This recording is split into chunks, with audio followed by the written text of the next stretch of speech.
Hello, and welcome to this presentation. My name is Julie Emmerich, and I work for the New Climate Institute. Together with my colleagues Silke Moldijk and Katharina Lütke-Hemmeler, we prepared a study on transforming the finance sector with the help of technical assistance. We specifically looked at the case of the green bonds markets in China and in Kenya.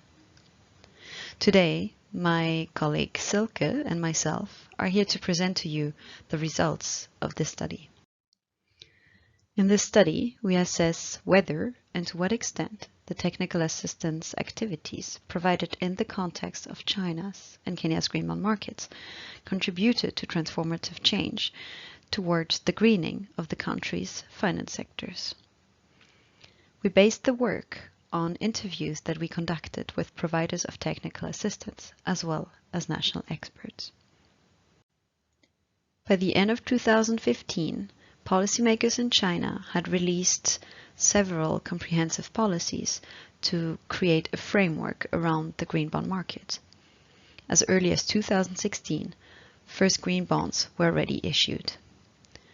Amongst others, a key enabling factor was to build capacities amongst local issuers, such as companies or banks, but also amongst local verifiers and certifiers that proved to be essential to create a transparent green bond market and to increase the number of certified green bonds.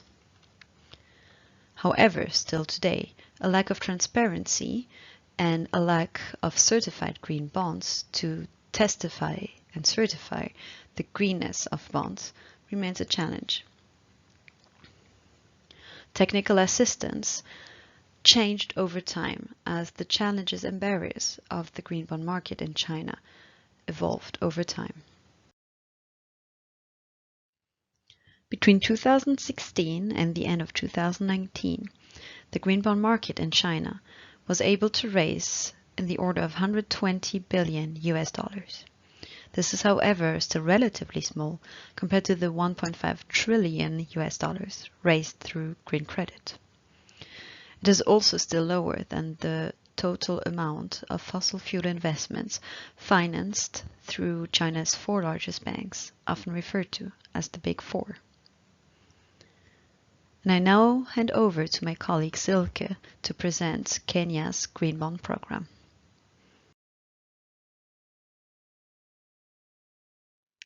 Thank you, Julie. The second case study we did was on Kenya. In 2017, the Kenya Bankers Association, together with domestic and international partners, launched the Green Bonds Program Kenya with the intention to develop a green bonds market in the country. Key enablers of this program were local ownership, so the program was initiated and really driven by the Kenya Bankers Association, and also domestic finance sector engagement, so local banks really engaged with this program. There were also a number of barriers, two of which are competition with development finance.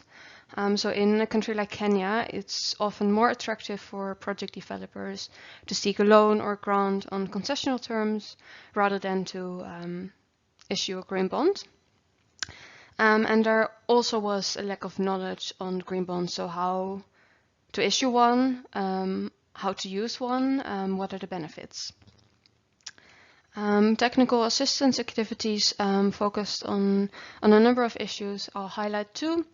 The first one is building capacities, so training local certifiers, verifiers, training banks on how to issue a green bond, and that really helped to establish an ecosystem in the country.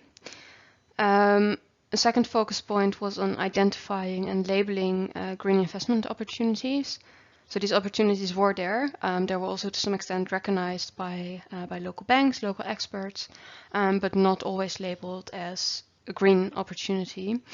And that's also something technical assistance focused on. That brings me to lessons learned, both on green bonds and also on the technical assistance. So what we found on green bonds is that an enabling policy framework is key. You need a government that supports the establishment of a green bonds market and that implements the right and incentivizing policies. Second, local issuers, verifiers, and certifiers are needed for a transformative green bond market. And third, domestic ownership of the green bond market is key for its long-term success. It doesn't work if international donors come in, develop something, and don't engage with local experts. It should really be driven by the local experts and institutions. Our lessons on technical assistance. We found that technical assistance can support transformative change, but it cannot create it. It should be dynamic and able to adapt to changing requirements. Activities should identify first movers, build their capacities, and ensure local ownership. And technical assistance should focus on developing a local market for green bonds.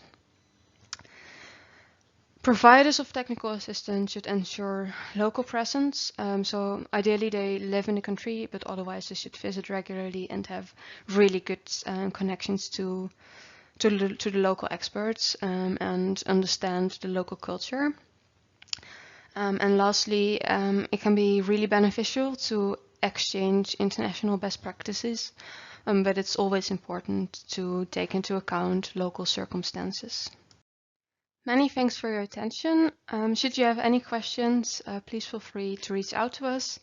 Our contact details are on this slide.